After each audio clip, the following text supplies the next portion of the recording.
Stare lesenjače za prevoz tovora in potnikov, za ribištvo in še kaj so zamenjale železne in plastične ladje in čolni. Te je veliko lažje izdelati in vzdrževati. Še pred leti so imeli pri edinem slovenskem ladjarju Splošni plovbi Piran zaposlene ladijske tesarje, ki so jih pomorci imenovali meštri. Ti so na ladji vzdrževali lesene dele.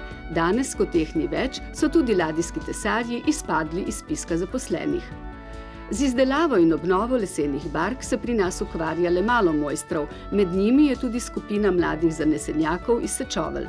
V primerjavi s sedlarjem iz Dolnje Bitnje so veliko na slabšem, saj nimajo ne družinske tradicije, ne vzornika ali učitelja, ki bi jim olajšal delo. Zato pa premorejo obilo mladostne zagnanosti in nalezljive radovednosti. Motorček te skupine, ki dokazuje, da ima tudi mlada generacija občutek za ohranjanje naše kulturne dediščine, je mizar Gregor Rejec, ki je tudi edini strokovno podkovan v delu z lesom. Končali ste mizarsko šolo, želeli ste si pa postati ladjedelec. Kako je do tega prišlo?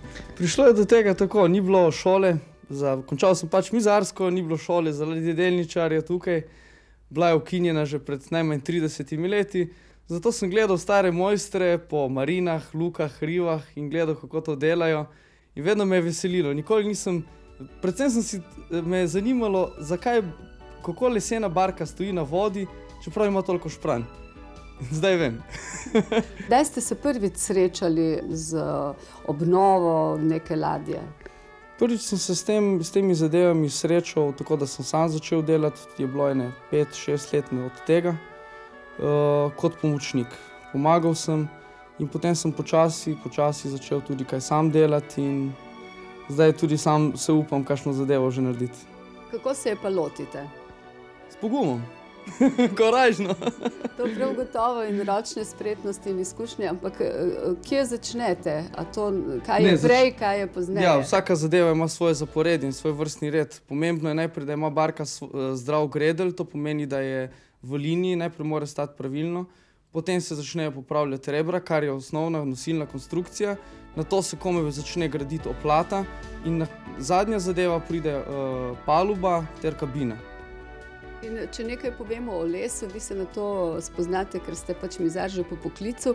Kakšen les se pri tem uporablja? A se za celo ladjo ali čoln ali barko uporablja isti les ali za posamezne elemente drugačnega? Točno tako. Za posamezne dele se uporablja različne vrste lesov. Naprimer, rebra se ponavadi izdelujejo iz hrasta. Oplate so tudi pri večjih ladjah se izdelujejo tudi hrastove, dočim pri takšnih manjših, kot je tale tukaj, so izdelane iz macesna. Palube so tudi nekatere macesnove na teh domačih barkah, druge barke, naprimer bolj luksuzne, uporabljajo gor tikovino ali pa kakšne druge tropske lesove, rečemo tudi iroko. Za kabine se uporabljajo v notranji opremi največ in najraje dajo ljudje mahagoni zaradi svojega videza in njegove strukture. Drugače, tukaj so se barke večinoma gradile pač iz teh lesov, ki so bili tukaj. In to je macesen, hrast in tako naprej.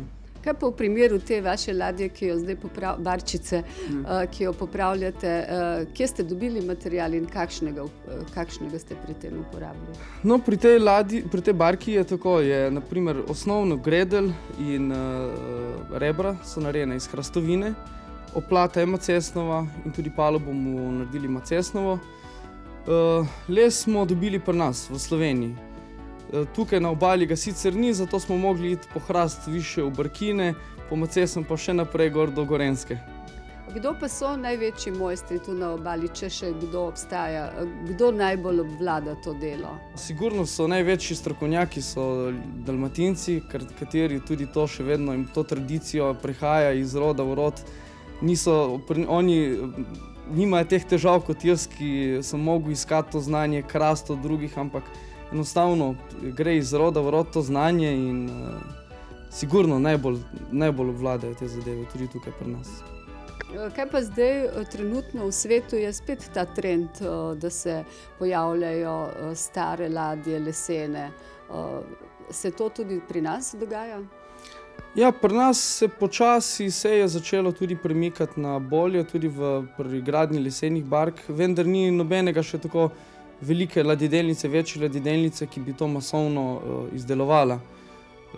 Po svetu pa je to kar aktualno ratalo. Naprimer v Ameriki ali pa Kanadi se kar veliko gradi iz lesa. Čeprav je to čisto drugačna gradnja, kot jo mi poznamo tukaj, to tradicionalno. Mene zanima, kako se je tako mlada skupina, kot ste vi, odločila za tako delo. Ponavadi fantje raje kaj drugega počnejo, bolj zabavnega. Ja, jaz mislim, da je to zelo zabavno delo. Če si želiš iti na morje in če so ti všeč lesene barke, pač ni drugega kot pljuniti v roke in se loti dela. Kaj uporabljate še poleg lesa? Poleg lesa je les je potrebno tudi zaščititi.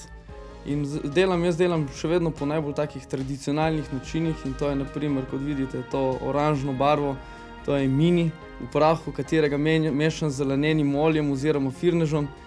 In to je samo prvi premaz, predhodni. Potem se pač uporabljajo še različna lepila, kot so naprimer zalepiti razne epoksidne smole do poliuretanskih lepil.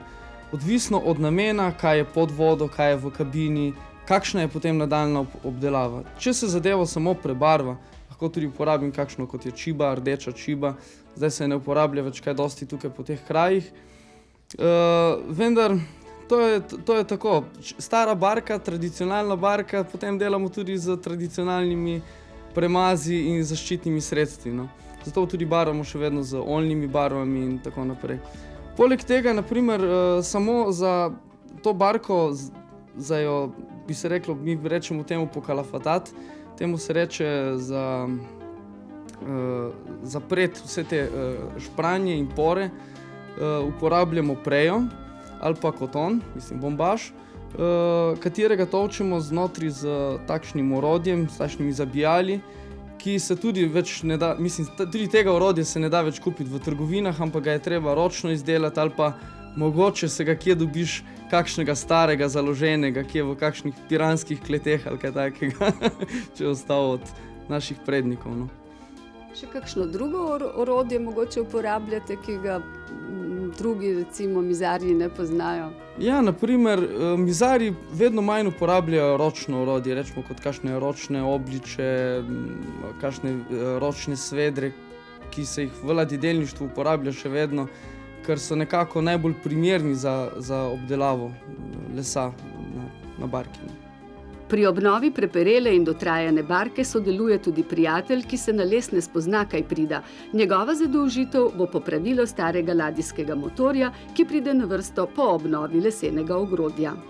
Vi ste bili prvi, ki se je zaljubil v tole barko. Kje ste jo našli? To barko smo našli ob skladiščih Droge Portorož, ob zapuščenih starih skladiščih. Tam jo je en domačin popravljal, jo je hotel pripraviti zase, sam zaradi bolezni ni mogel dokončati. Šli smo do njega in se zmenili, smo jo odkupili in pripeljali sem. Barka je letnik 69, ima približno 35 let. Kot pa je? Delana je bila na otoku Hvarju, na Hrvaškem. Model je deklarirana kot Guc, čeprav je rahlo atipična, nima vse pravilne oblike Guca. Pač to so Dalmatinci malo predelali model po svojem okusu. Vaše delo pravzaprav nastopi, ko bo prišel motor.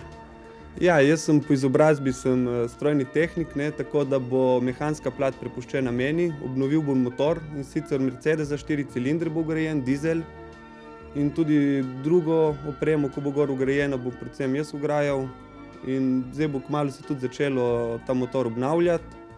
Drugače pa pri lesenih delih bolj pasivno sodelujem, sem bolj pomočnik, kaj dosti znanja v lesu nimam in je tle Gregor Mojster. Tretji član te skupine, ki jo druži tudi popravilo barke, je po poklicu avtomehanik, dela kot knjigovez, v prostem času pa se ukvarja z več konjički. Družimo se par let, barko popravljamo pa približno 1 leto. Pa je to za vas edin hobi, edin konjiček? Hobijev imam še en par. Igram se z oldtimerji, zbiram, kar se da zbirati. Z lesom sem se navadil delati od dedka, ki je bil tudi nekakšen mojster za vse in to je to. In tu v tej družbi, kaj se en od drugega učite, kako recimo začnete neko delo ali imate kakšen načrt? Vsi skupaj tuhtamo, kaj bi bila najboljša rešitev in ko ugotovimo, kaj je, se tega držimo. Kako pa premikate to barko? Težka je okrog 2,5 tone, naredili smo voziček namensko zato, da jo lahko premikamo. Večja dela delamo od zunaj, jo premaknemo na dvorišče, drugo se pa dela tle not.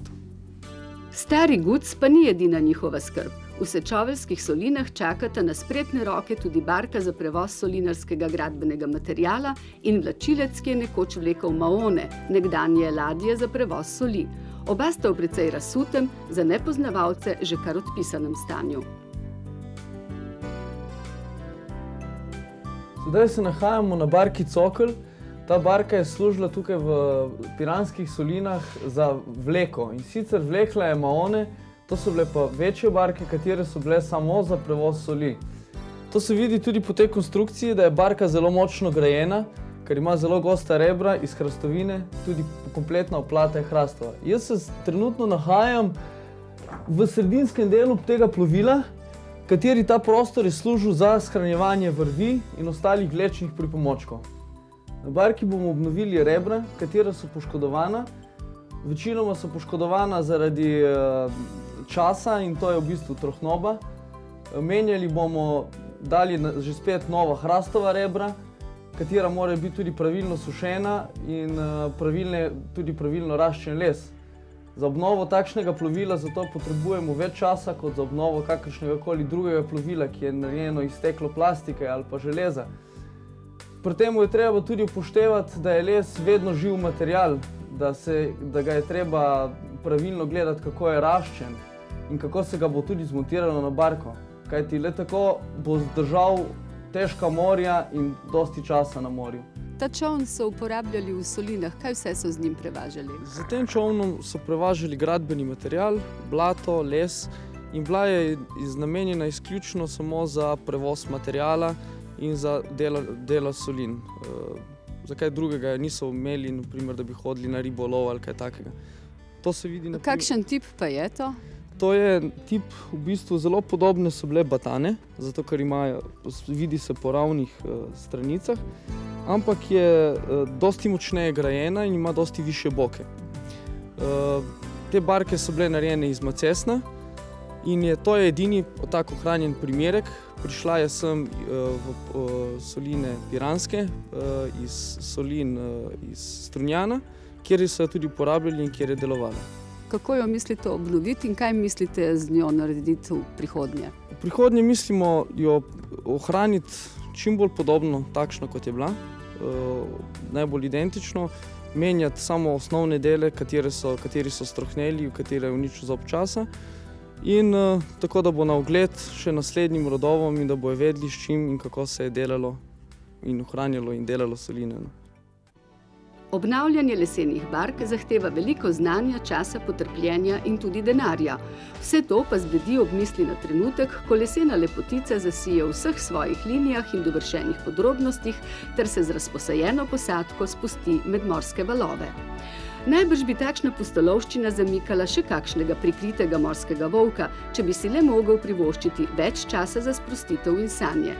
Čas pospešenega tehnološkega, recimo temu napredka, pa takšnim neprofitnim dejavnostim ni naklonjen.